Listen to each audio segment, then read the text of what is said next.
নয়া দল ঘোষণা হুমায়ুনের। ভরতপুরের বিধায়ক হুমায়ুন কবির তিনি নয়া দল ঘোষণা করতে চলেছেন।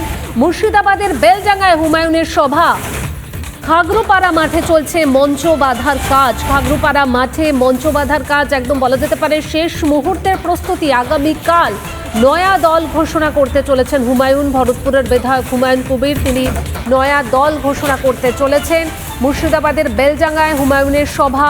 খাগড়ুপাড়া মাঠে চলছে মঞ্চ বাঁধার কাজ। হুমায়ুন কবির তিনি একদম স্পষ্ট করে দিয়েছেন যে একদম 294টা আসনেই তিনি প্রার্থী দেবেন তৃণমূল এবং বিজেপিকে হারানোর জন্য। যদি কেউ তার সঙ্গ না দেয় তবে তিনি একাই লড়বেন।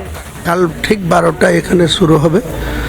আম জনতাকে নিয়ে, সাধারণ মানুষকে নিয়ে, মুর্শিদাবাদ সহ বাংলার আপামর বঞ্চিত, লাঞ্ছিত, অবহেলিত যাদের প্রতি রাজ্য সরকার বিগত দিনে বামফ্রন্ট সরকার 34 বছরে করেছিল, আজকের যে সরকারটা আছে তারা শুধু মানুষকে মিথ্যাচার, টুপি মারা, মিথ্যা কথা বলা, কাজের কাজ না করে শুধু অকাজকে গুরুত্ব দেওয়া, সামান্য 1000 টাকার লক্ষ্মীর ভাণ্ডার দিয়ে মনে করছে আমি মুসলমান সমাজের ভোট আমার কেনা হয়ে গেছে, রিজার্ভ হয়ে গেছে।